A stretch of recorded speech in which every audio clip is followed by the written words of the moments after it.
pertama langkah tengah, langkah. Ini kalian itu bisa lihat dari panggung yang kalian injak, atau misalnya kalau kalian ada di panggung yang besar dan jumlah audiens kalian banyak, tentu kalau misalnya kalian berdiri doang, audiens kalian juga males kan ngeliatinnya. Karena itu kalian perlu adanya langkah tenang, atau ketika kalian bergerak, kalian perlu melakukan langkah tenang. Jadi audiens kalian juga melihatnya nggak pusing gitu, dan juga melihatnya juga enak. Yang kedua, posisi berdiri. Nah kalau misalnya kayak begini, yang tempat kalian berjalan nggak terlalu besar, posisinya itu berdiri kalian itu di tempat dimana semua audiens kalian bisa melihat. Kalau misalnya saya di sini, kan semua bisa lihat saya nggak? Bisa kan? Nah itu, kalau misalnya kalian berdirinya nggak enak atau apa, yang lainnya juga susah buat melihat kalian, dan susah dari mana sih yang ngomong. Yang kedua, mimik wajah. Mungkin karena bypassnya nggak kelihatan ya.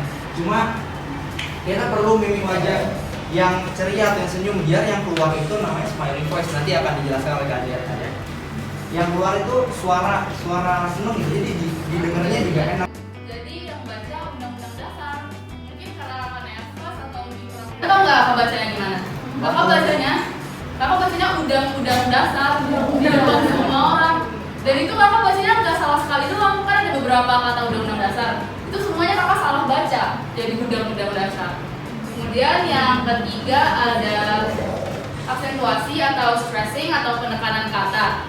Penekanan kata ini juga penting agar audiens tahu pokok-pokok penting atau tema dari yang ingin dibicarakan oleh speaker. Kemudian ada phrasing atau pemenggalan kalimat. Pemenggalan kalimat ini adalah di mana kita bisa memutuskan kalimat dengan cara yang baik dan benar. Cara yang baik dan benar ini bisa kita lihat dari kita mau curi-curi nafasnya di mana, timing yang bagusnya di mana, tanpa merubah kesatuan kalimat atau makna dari kalimatnya. Kemudian ada infleksi atau inflection. Mungkin agak jarang terdengar ya. Infleksi ini agak mirip seperti intonasi, tinggi rendahnya pada saat ngomong, tapi dilihat dari titik komanya. Biasanya kalau di awal kalimat itu biasanya go up atau tinggi. Kalau di akhir kalimat biasanya nadanya turun atau go down. Kemudian ada volume, keras rendahnya suara. Volume ini bisa kita lihat dari situasi ruangan, jumlah audiens atau kondisi ruangannya. Kalau misalnya ruangannya kecil, suaranya juga dikondisikan, dan biasanya suara yang mau nanya nih, di sini siapa yang kalau lagi panggung? Banyak ya. Maka dari itu kita harus mengetahui cara mengatasi kegugupannya. Yang pertama yaitu pahami materi. Sebelum melakukan presentasi atau public speaking, ada baiknya kita menyiapkan materi secara baik agar mengetahui materi apa yang ingin disampaikan. Lalu selanjutnya tenangkan diri, relax dengan cara menarik nafas panjang, lalu mengeluarkannya secara perlahan. Lakukan secara berulang, itu dapat menenangkan diri. Selanjutnya itu fokus untuk relax dan berpikir positif. Fokuskan diri, relakskan diri, dan selalu berpikir positif untuk mengatasi kegugupan. Selanjutnya itu perbanyak latihan. Latihan di sini bisa latihan di depan kaca ya, untuk semakin membiasakan diri berbicara di depan audiens. Selanjutnya itu berbicara dengan lantang dan keras. Ketika kita bicaranya pelan, mulut tuh bergetar dan kelihatan gugup. Nah, maka dari itu lantangkanlah suaranya agar tidak terlihat gugup. Yang terakhir itu letakkan humor yang wajar. Humor di sini. Yang pertama itu ada salam.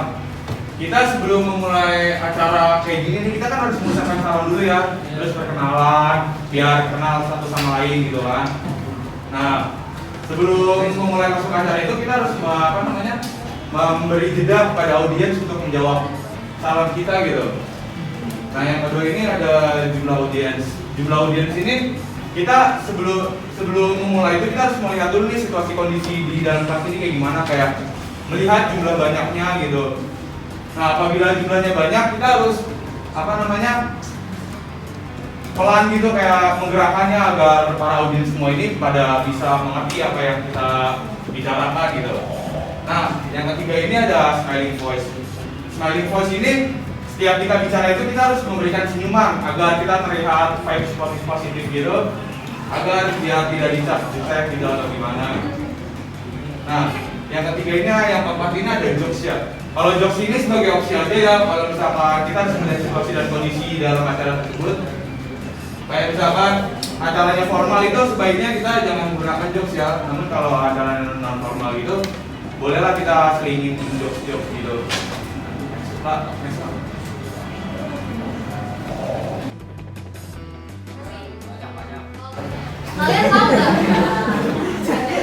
Kalian tahu nggak kesalahan dari slide ini apa? Ada tunjuk tangan dong. Ayo, yang berani nggak? Tadi ada suaranya atau? Iya. Teksnya kebanyakan terus ketutup. Iya, betul banget. Ini tuh terlalu panjang untuk sebuah PowerPoint.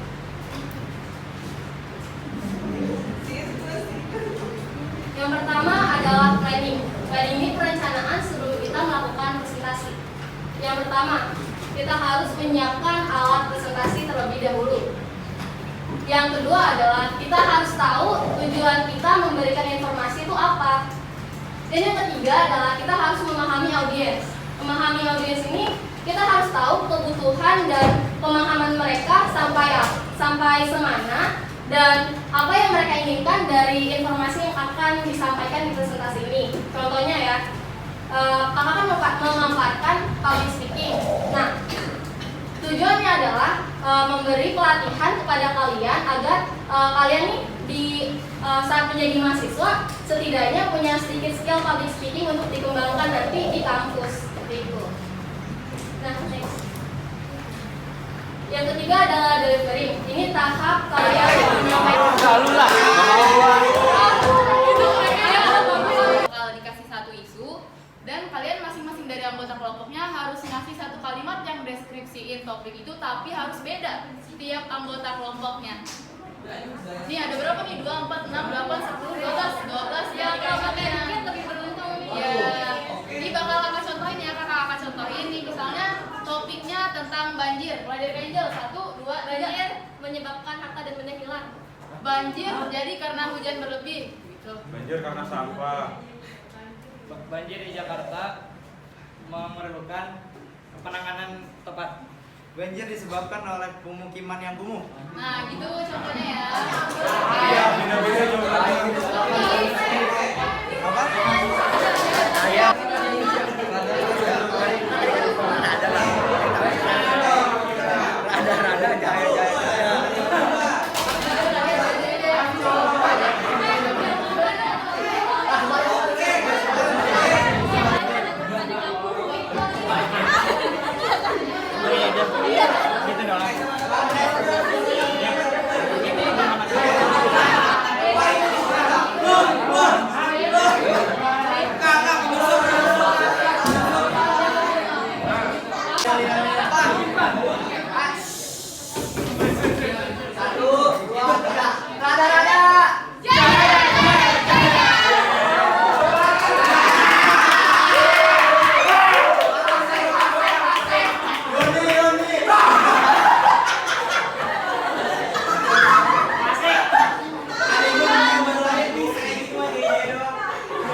Buat Rada itu topiknya kenakalan remaja.